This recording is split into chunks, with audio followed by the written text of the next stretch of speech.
Assalamu alaikum. Today my presentation topic is about design and develop automated detection of three common broken authentication vulnerabilities in the application. So let's move on. The next slide. This is these are my table of contents. And the background of this thesis is about broken authentication. So broken authentication is an application security risk that allows malicious actors to compromise keys, password, and session tokens, further misuse a user's identity, and force take complete control of the system beyond. So the broken authentication is a very common OWSP vulnerabilities, common web application vulnerabilities. So WSP has been mentioned this over times and times. So then we started our research on broken authentication vulnerabilities, and we got these three vulnerabilities, which are so very common as a broken authentication vulnerabilities as a poorly designed site who has these three common vulnerabilities. These are permits, brute force, or other automated attacks, session IDs exposed in the URL, session IDs that are not protected after successful login. So these three are common we got. Then we started researching about these vulnerabilities. So in there are many research papers we have been gone through. So this research paper actually worked on these broken authentication vulnerabilities.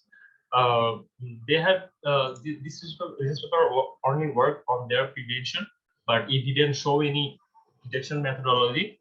So and there are many more research papers.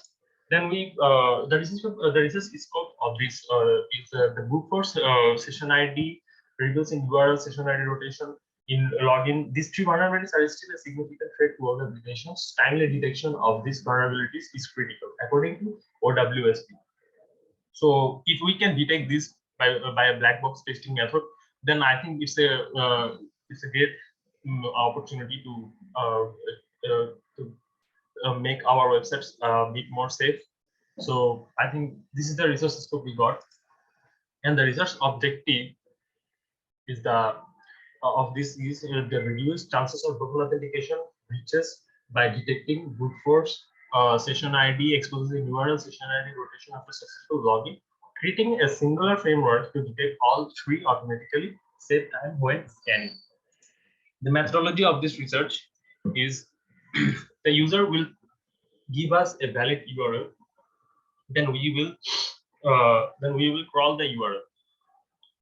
We will see how the crawler works in the next slide. So let's move on. Then after crawling, it will find the targeted URL and perform brute force on it. If the brute force is positive, then it will check, go to the next vulnerability scanning.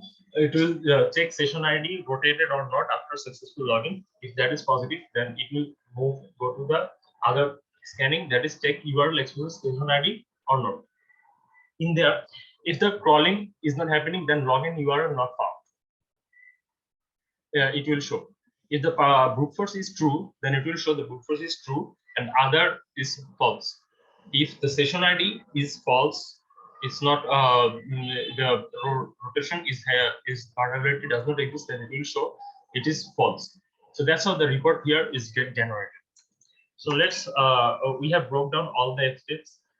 So the crawler works actually the internal users. When the user get them the URL, then it starts to seed the URL and extract links from the URL.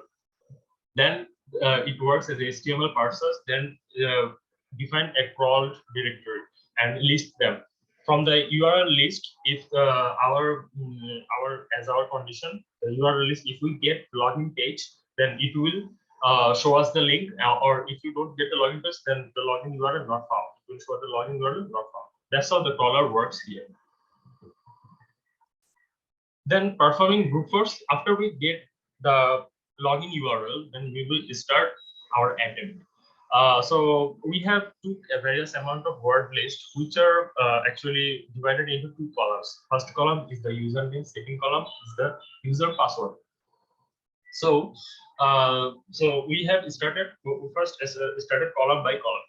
So then we, after initializing atoms, then we will check is valid, is column X valid. The column X means the username, and then we will check the both column valid or not. then add next input parameter.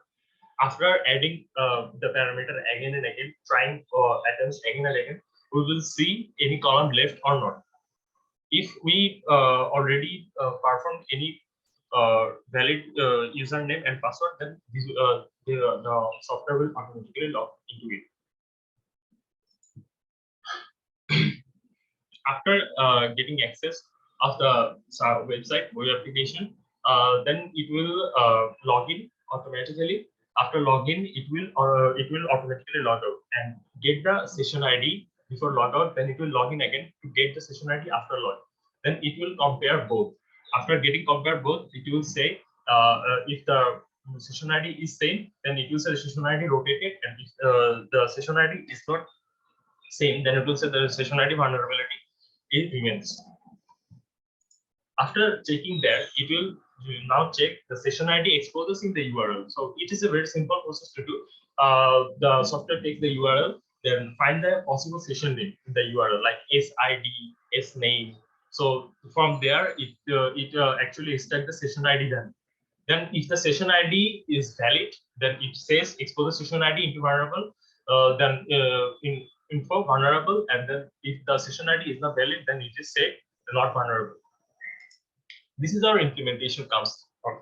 So let me demonstrate the implementation right now. So these are the tools. So now I will perform. I will start the tool. So before starting, I will show you the site I'm going to exploit. This is the site. So I'm going to copy the URL. Then I will now start my tool. It's showing. It's telling me to put the URL in there. Now I start. Looks like it has crawled to the URLs and found a login page, and now the Rufus has already started. It's trying. These are the username column. These are the password name column. It's trying. Now it's trying to exploit the user info, and it has already found username and the password. The username is B and the bug. Then it has logged in. Then it automatically logged out, and these are the session ID before logout, and this is the session ID after login. And then it says there no vulnerability found. And then it checks the URL and it starts session ID in URL check, and then it says no vulnerability found. So that's how the tool works. And we have checked on other environment as we didn't have the authority to check any public applications. So we have checked on these environments to see that our tools works or not. So it works pretty fine in these environments. So these are the references we have used. Thank you. Assalamu alaikum.